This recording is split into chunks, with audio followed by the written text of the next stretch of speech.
Kadrun atau kadal gurun adalah hewan yang hidup di gurun pasir dan bukan khusus di negeri Arab saja. Karena tidak hanya negeri Arab saja yang memiliki gurun atau padang pasir. Sebut saja gurun Sahara di Afrika atau misalnya gurun Gobi di Cina. Hal kedua, yakni hadis Rasulullah Shallallahu Alaihi Wasallam tentang kadrun atau kadal gurun sebagai makna metafora yang merujuk kepada sekelompok orang atau kaum. Telah menceritakan kepada kami Abdus Somad, telah menceritakan kepada kami Hamad, telah menceritakan kepada kami Qatadah dari Abu Nadroh dari Abu Sa'id Al-Hudri. Ia berkata bahwa Rasulullah Shallallahu Alaihi Wasallam bersabda, "Dua bangsa dari Bani Israel telah tersesat, dan aku khawatir bahwa mereka menjadi ad-dibab, yakni kadal-kadal gurun." Hadis riwayat Ahmad nomor 11.002, bab Musnad Abu Sa'id Al-Hudri. Dan dalam riwayat hadis yang berbeda, Rasulullah Shallallahu Alaihi Wasallam menjelaskan siapa yang dimaksud dengan kedua bangsa Bani Israel yang menjadi adibab atau kadal-kadal gurun ini. Telah menceritakan kepadaku Su'aid bin Sa'id, telah menceritakan kepada kami Hafiz bin Maisaroh, telah menceritakan kepadaku Zaid bin Aslam, dari Ato bin Yasar dari Abu Sa'id Al-Hudri.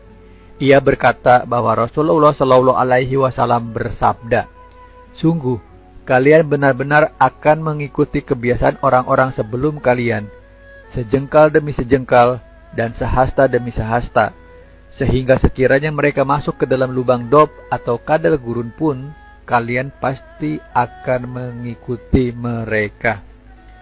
Kami bertanya, "Wahai Rasulullah Shallallahu Alaihi Wasallam, apakah mereka itu Yahudi dan Nasrani?"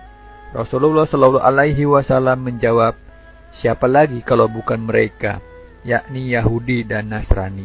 Hadis riwayat Muslim nomor 4822, hadis riwayat Bukhari nomor 6755, hadis riwayat Ibnu Majah nomor 3984.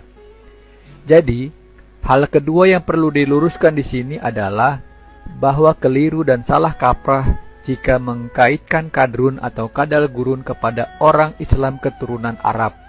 Karena Rasulullah Shallallahu Alaihi Wasallam sendiri pada 14 abad yang silam telah menegaskan bahwa istilah ad-dibab, yakni kadal-kadal gurun, adalah istilah yang ditujukan kepada dua bangsa dari Bani Israel yang telah tersesat, yakni umat Yahudi dan umat Nasrani, dan bukannya umat Islam, sebagaimana disangkakan oleh Lukman Nyoto, wakil ketua 2 Komite Sentral PKI.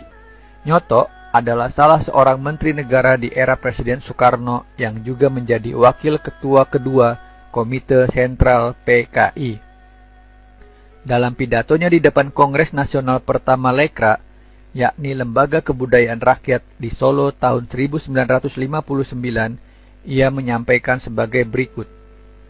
"Panggil orang Islam keturunan Arab dengan sebutan kadrun atau kadal gurun, karena merekalah yang menghalang-halangi rencana PKI di Indonesia." Sampai di sini, akhirnya kita paham bahwa istilah kadrun ternyata ditujukan kepada orang Islam keturunan Arab yang menghalangi rencana PKI di Indonesia.